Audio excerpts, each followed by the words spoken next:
Hi, I'm Mitch Gallagher. Welcome to the Sweetwater Minute. We have a special guest joining us on the Sweetwater Minute today, Dennis Galuszka, master guitar builder from the Fender Custom Shop. Thanks for coming in. Thank you for having me. Appreciate you being here. You've been here before. Third time. Really? You're a veteran. Yeah. And it gets bigger every time. It's different every time you come, so you can keep coming back. Pretty soon it's just going to be Fort Wayne. Pretty much. Yeah. Pretty much. So you are here doing a Fender Custom Shop Roadshow. Correct. Now, what is that? It's when we kind of go out and educate people on what the custom shop does and give away some freebies and kind of keep people in the loop of how to order a custom guitar. I'll do usually a guitar building demo, and hopefully one of those nice people will buy the guitar because, you know, or they could just wait till the next time a guy builds a guitar in front of them, they could buy that one. Right. But it's that personal touch. You can get that one right there, right? I could even tailor the setup to the guy if he wants. Nice, nice. And then you've got a bunch of the custom shops guitars that we have in stock here at Sweetwater on display for people to check out. And a variety of things going on, right? Yep. Yeah, it should be fun. Should be fun. Lots of great stuff to check out. I always look forward to coming here. Yeah. Place is the best. Well, we look forward to it too. There's a bunch of really cool guitars set up in there. Absolutely. So you guys are doing great stuff. Thank you. So how does that work? How do you take an idea for, say, we're going to do a reissue of a 56 Strat?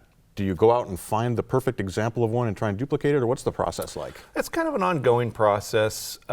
Guitars just kind of come in on our radar, either in real life or in pictures, and we're constantly looking and showing each other and finding different nuances. Sometimes we'll find, if we're doing relics, we'll find a relic example and kind of base it on certain things, and it's just kind of different all the time. Mm-hmm. Last week, one of our artists brought in a broadcaster that it looked like it was 3 years old. Wow. It was incredible, and you know, of course, everybody swarmed around that thing. Right. Right. So then would you take that guitar then and like tear it apart, and how would you go about duplicating an instrument like that? It's a little bit case by case. You know, oftentimes people don't want their guitars taken apart. You know, and if we do take them apart, we're really careful. We put the screws back in exactly the same spot. And this particular case, we didn't take it apart. You know, back when they brought Blackie in, they had an armed guard with it. You know? Right. I mean, it was so. Yeah, it's just kind of always different. Yeah, I bet. So then, I assume you weigh the guitar. You try and find woods of the same kind of density and resonance. We do. We weigh the guitar. We measure the pickup output. Check the setup. It's just pretty much every number we can get off of the thing where we do, and then we have a photographer in-house, and he'll just completely document the thing, every little angle, and put it on a thumb for us, and then we'll keep that as a reference. We have just tons and tons of reference. Right. I bet you do. I bet you built up quite a library over the years. We do, you know, and it's not that we just do relics. You know, it seems to be what everybody orders, but you know, we do the shiny, pretty guitars too, and and even in the custom world, you know, we built some crazy requests. You know, the sky is not necessarily the limit, but it's pretty close. Is that right? So a customer can custom order a guitar from you. Yeah. And do they specifically request you, or sometimes? Yeah. And then they'll have you basically take their vision and turn it into a absolutely, and that's always different too. Sometimes they want to come into the shop and just be a part of every process. Some guys don't care, just make the guitar and send it to me. But I mean, really custom stuff. I had a guy that only had one arm that needed a guitar made, so it was basically a left-handed 7-string guitar with the 7th string missing and a custom-made shelf for his thumb to rest on, so it hung on his body. I mean, it's just whatever you need, we'll handle it. Wow, that's incredible. That's incredible. Yeah, we're definitely made to order. Yeah.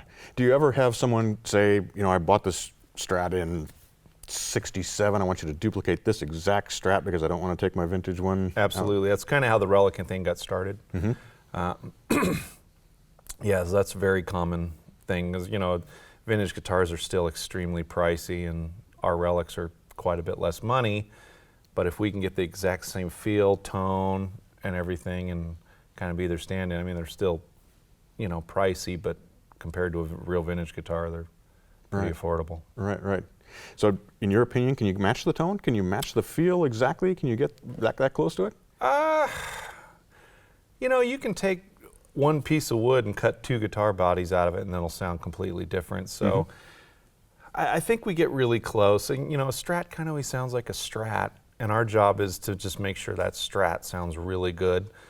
So on the, you know, on some occasion we can just make it sound a little nicer and better. Right. You know, vintage guitars sound amazing. You know, you got old growth wood and the old scatter wound pickups, which we do exclusively now all the time on all of our product. All our product are hand wound. So yeah, we get pretty close. What is the toughest thing to duplicate? Is it finding the wood that's going to match that? Is it finding the pickups? What is the toughest thing? For me, I think it's the feel is the thing that I focus on the most, because I don't want anyone playing a guitar to worry about how it feels. I just want them to. I don't want them to know why they love playing it. They just do. So that's kind of my goal. I'm not terribly concerned with the look most of the time, although you know that just kind of happens. But for me, the feel and playability is number one. And the tone. It's just. That's all has to be up there. Yeah, right. So how are you able to, say, duplicate the shape of a neck that's been worn over 40 years of play? It's pretty low tech what we do. We just take a piece of solder and bend it over the back shape and then throw it in the copy machine, and that's our templates for the actual shape. To get the feel, you know, a lot of hand mung and oil and stuff builds up in that wood. Right. Removes the lacquer, and we have tricks. I bet you do. We have tricks. Right. And I would assume the same goes for matching the finish when you're trying to get the dings in the right place. How do you creatively come up with a way to duplicate where someone dropped their guitar and put a specific gash into it? Every single guy in the shop does it differently. Yeah? Yeah. So what we typically do when we're duplicating something is we find the key element of what we call the relicking or the age or the wear, whatever you want to call it. Todd Krause once compared it to drawing the Big Dipper. You would draw those stars and then just fill in all the rest, you know. And we do the same thing. I'm not going to duplicate every teeny tiny little pinhead ding. It's just not practical. Right. But we still fool guys that have owned guitars forever, you know. And I worked on Andy Summers' guitar. He picked them up and was like, "Wait, which one's mine?" You know? Wow. So that was cool. That's a great compliment. Yeah, it was. Yeah, no doubt. So is the approach different then when you're trying to achieve a specific feel that someone's looking for in a custom ordered guitar? It is, and on many orders, that we'll have a call customer option, where the master builder will call the customer, and we'll discuss everything with them, how they want it, how they play. You know, are they a scrubber? Do they have a light touch? And that influences the setup quite a bit. And just everything, the way we dress the frets. Sometimes we'll make changes to the guitar on that level. Most of the time the changes don't require us to reprice it, but if, you know, the guy ends up wanting something that requires a price change, it'll have to get kicked back to sales and back to you guys, and we'll swirl around that way. But most of the time the changes are just, you know, can you shave a little off of here, or can I change the frets? Yeah, sure, you know, and we'll make that happen. Right. And you know, it's the same. If you order a guitar from any one of us, it's exactly the same guitar you're getting as if we would do for the artist. It's the same. We don't make any changes. It's always the same. You order a Clapton, it's the same guitar we make for Clapton. Nice.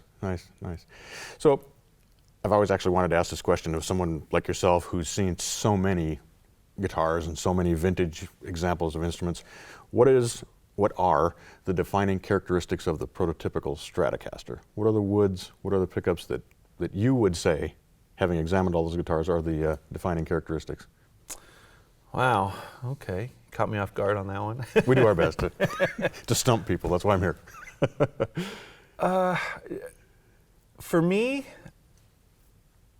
oh man, it's just kind of the complete thing. Leo just hit a home run with that guitar. You know, I have so many favorite Strats. It just kind of works. And you know, all the evolution of the Strat from 54 to current was change for improvement only. You know, it started with the single ply pick guard, and it got wonky and wavy, so they added some plies and some screws, went from 8 to 11 hole, and so on, and all. And the magnet stagger well, this just sounds a little different, you know. Right. The birth of the V-neck it came from that, you know, because back on the early guitars, Tellys and Strats, there was just a big giant neck. Guys are playing, well, this hurts my hand, it's too big, so Leo would shave a little bit off of the shoulders and you get a V. So then they realized, well, we could take more off of the back as evolution went on, and or as it evolved rather, and different neck shapes were born. So Right. It's just any characteristic. It just is. It Right. just works. That's what makes the guitar the guitar. But my favorite guitar to reproduce, and I've done several of them for artists, is a '63 Strat. The neck shape on that is just, that's my favorite. Is that what it is? Is that the neck shape is what does it for you? Every '63 I've ever replicated have the exact same neck shape. It's crazy. It's uncanny, and it's only that 1 year that does that, and it's very odd. And what is it about that shape? Is it larger than the standard 60s? It's a little bit. It's more round at the nut side, and it's just got a very rapid taper. It's smaller up here and bigger down here, and every '63 is always the same. It's very weird. Interesting. Yeah. So when they did those, was that the same neck shape then that was used on a '63 Telly, or were they different? To be honest with you, I don't think I've ever picked up a '63 Telly. Just the Strat. I mean, I've picked up just about every other year with the Telly, no, I don't think I've done a '63 Telly.